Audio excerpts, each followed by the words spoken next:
I'm Wade Hunter, and today's video is about a man scouting a bison herd when Bigfoot stepped out of the tree line. But that's not even what horrifies me. What I can't shake is what the Sasquatch did to one of the bison and how fast it all went wrong while it all got captured on camera.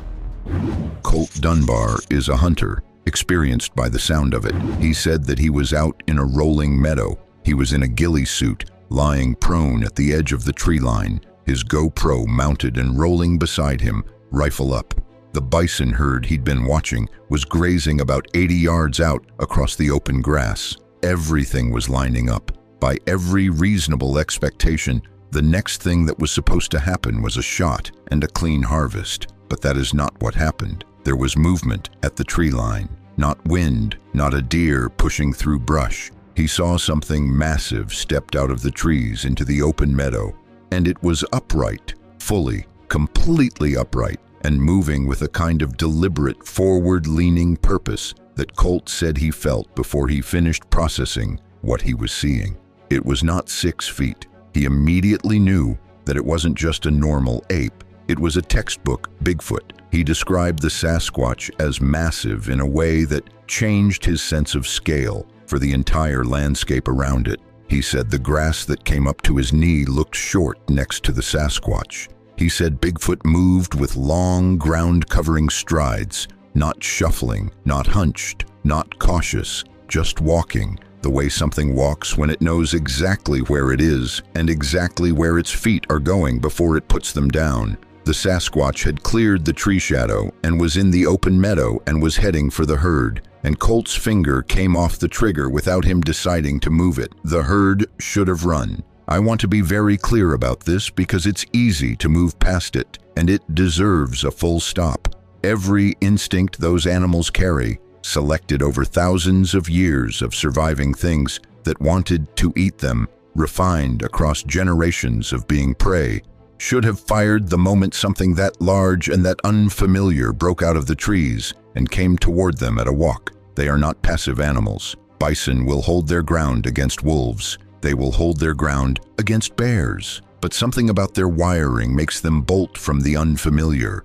from the wrong shape, from the wrong movement pattern. And what stepped out of that tree line was all three of those things at once. And they didn't bolt, they shifted. A few heads came up. There was some repositioning near the edges of the group, but they held. What holds a herd in place when every survival rule says move? And the big bull, Colt's bull, the one he'd been watching all morning, the one sitting in his crosshairs, didn't move at all. He stood his ground while the Sasquatch crossed the open grass toward him, and he stayed right where he was, planted and immovable, and Colt lay in the dirt with his rifle and watched and could not make himself do anything else. He didn't adjust his aim, didn't shift his position, didn't even seem to breathe in a controlled way. He just watched it happen, watched the distance close, step by step, and felt that narrowing sense that something irreversible was about to unfold in front of him, and he was already too far inside it to intervene. Bigfoot walked directly up to the bull and did not slow down at the end, not even slightly, not even in that instinctive way animals usually do when they approach something unpredictable. The Sasquatch came in from behind and wrapped both arms around the animal's neck in one motion, not exploratory, not tentative, not accidental. Both arms locked in behind the jaw, hands finding their grip immediately, fingers setting with purpose, Bigfoot's body driving low and backward in the same instant. It was clean, it was direct, it was committed from the start, the grip of something that has done this exact thing before and knows precisely where to put its hands and how to load the leverage from the first second of contact. That word, practiced, is the one that kept coming back to me when I watched the footage, and I'm using it deliberately because I think it's the accurate word. This was not random contact. This was not improvisation. This was a method being executed. The bull's response was immediate and explosive. His legs drove wide and his hooves tore up the ground, ripping clumps of dirt free as he threw every pound of his body forward in a single surge. And the sound coming through the GoPro audio was not subtle. Deep grunting, heavy impact, the rhythm of enormous competing forces colliding and pushing against each other. There was weight in it. There was force layered on force. You could hear the strain of muscle and mass meeting resistance in real time, and it carried through the microphone in a way that made it feel closer than it was. The Sasquatch absorbed the surge and adjusted. Bigfoot repositioned both hands without releasing the grip, planted its feet wider apart, dropped its hips lower, and pulled the bull's neck sideways and backward at the same time. The pull was powerful enough to visibly redirect the bull's momentum, not stop it, redirect it, which takes more than strength. Redirecting that much force requires timing and anticipation and the ability to read where the next move is coming from before it arrives.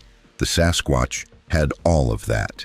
Bigfoot was reading the bull the way a wrestler reads a bigger opponent, not trying to overpower, but trying to outlast, trying to manage, trying to wear down the situation one adjustment at a time, making small corrections that added up over seconds into something larger.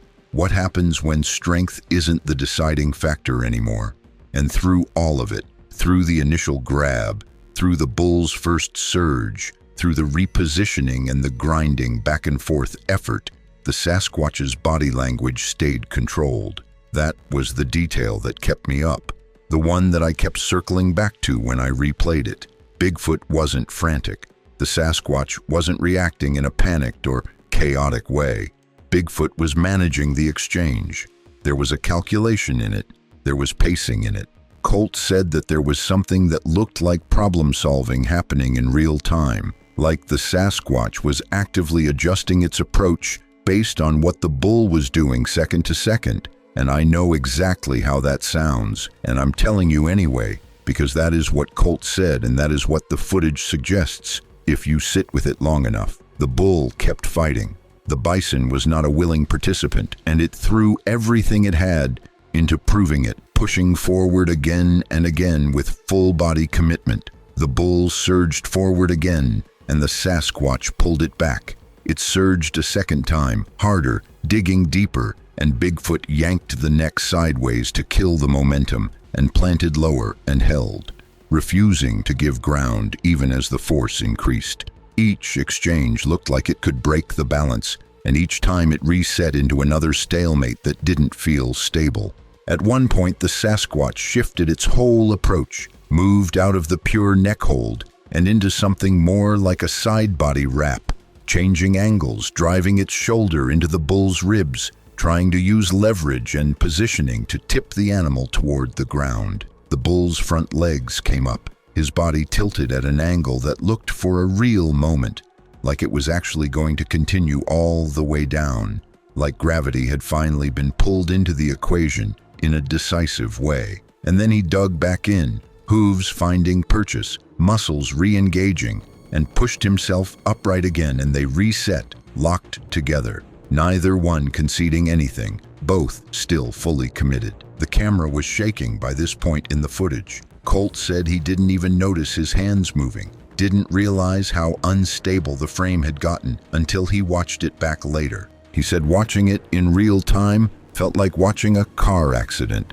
No blinking, no processing, just absorbing, just being pulled forward by something you can't look away from, even when every instinct says you should. 4 full minutes. Colt checked the timestamp afterward because he couldn't believe how long it felt like it had been going, couldn't reconcile the stretch of time with how compressed it felt while he was in it. 4 minutes of that, back and forth, dominance shifting and resetting, neither giving the other a clean inch, neither finding a decisive advantage. 4 minutes is a very long time to watch something like that. It's long enough for your expectations to start breaking down. Long enough to start genuinely doubting what you thought you knew about how this kind of thing ends. Long enough to stop being certain about which direction it's going to go. The bull found his answer in a rotation. He gathered himself and twisted, not a lunge, not a forward drive, but a full-body spin that threw all of his mass in one direction at once, and the grip broke. It didn't slip gradually, it failed all at once. Tension releasing in a way that created space instantly where there hadn't been any. When control disappears in an instant, who recovers first? Before moving forward, I am forced to share, that I've spent months quietly digging into the Bigfoot files, and what I uncovered is too controversial to post on YouTube without being shut down. That's why I'm sharing everything in writing instead. Click the first link in the description to read my full findings. The Sasquatch stumbled forward from the release of tension, momentum carrying Bigfoot 2 steps past where the Sasquatch wanted to be, balance disrupted just enough to open a window. And in that exact window, the bull's horn connected with the Sasquatch's torso. Not a glancing blow, not incidental contact. A real solid impact. A gash across the side or the ribs. Colt couldn't determine the exact placement from his angle, but the force of it was visible even from 80 yards. The Sasquatch stopped moving completely. Bigfoot looked down at where the horn had caught it. Then the Sasquatch looked up at the bull. That pause is the moment I rewound 3 times. Not the initial appearance, not the strength on display during the wrestling match. That pause, 2 seconds of total stillness. The Sasquatch looking at the wound on its body, then raising its eyes to the animal that put it there, and something passing through Bigfoot's posture that I could not fully name but could not stop looking at. Something subtle but unmistakable in the shift of its shoulders and the way it held itself in that moment. It wasn't rage. It wasn't the kind of explosive, reactive anger you'd expect from something that had just been hurt. It didn't read as panic either. It looked like consideration, like the Sasquatch was having a conversation with itself about what came next and what that decision meant, weighing options in a way that felt deliberate rather than instinctive. If it's weighing options, what outcome is it trying to preserve or avoid? And what Bigfoot decided, based on what immediately followed, was to step back. 1 step, then another, controlled and measured, not rushed. The Sasquatch was not retreating the way a scared animal retreats.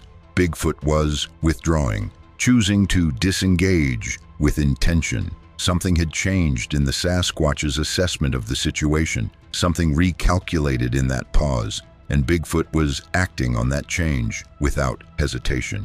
That distinction, the difference between fleeing and withdrawing, was visible on the footage, clear in the posture and the pacing. And it is the detail that has stayed with me longest. The bull did not accept the ceasefire. He snorted, sharp and wet, clear on the GoPro audio, and dropped his head and charged, the sound cutting cleanly through everything else that had been building up to that point.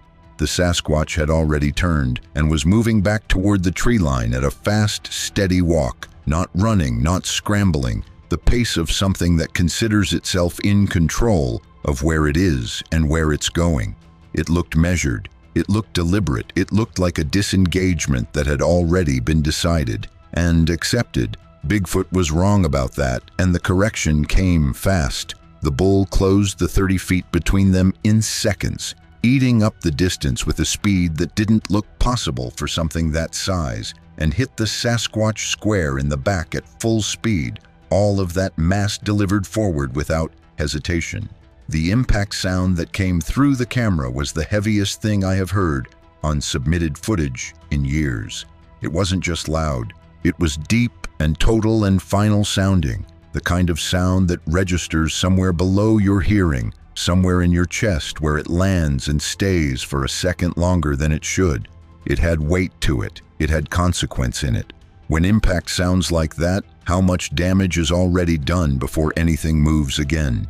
The Sasquatch went down hard into the grass, face forward, the forward momentum driving it into the ground in a way that looked uncontrolled for the first time since the encounter began. It hit and stayed down, and there was a beat there, a stretch of stillness that went on just long enough that Colt said he genuinely did not know if Bigfoot was going to get up again. It wasn't dramatic, it wasn't exaggerated. It was just absence of movement where movement had been constant. Then the Sasquatch started moving, slowly, arms finding the ground, fingers digging into the grass, pushing up in stages, not all at once, and clearly hurt. Clearly working through something internal, something that had to be managed before anything else could happen. The bull backed up about 30 feet and stood there, head still low, breath visible in short bursts, pawing at the ground with a steady, agitated rhythm, reading the situation and building for another charge. There was no confusion in it, no hesitation. The animal knew exactly what it was doing and was preparing to do it again. The Sasquatch had one knee under it now. Bigfoot was moving toward upright but wasn't there yet, not fully, not stable. Colt made a decision. He swung his rifle toward the bull, movement controlled but urgent. He was going to save Bigfoot. He was going to fire. He was lining up the shot, bringing the scope onto the animal, making the calculations he had made countless times before, doing the thing he had come out here this morning to do, the thing that had felt routine just hours earlier. His breathing shifted, his focus narrowed. The entire scene compressed into a single point of action. But at that exact moment, he saw the second Sasquatch, inside the tree line, just inside the shadow at the edge of the trees, standing without moving, positioned in that narrow band where light drops off and shapes become less certain. Larger than the first Sasquatch. That was the first thing he registered. Not just taller, but broader.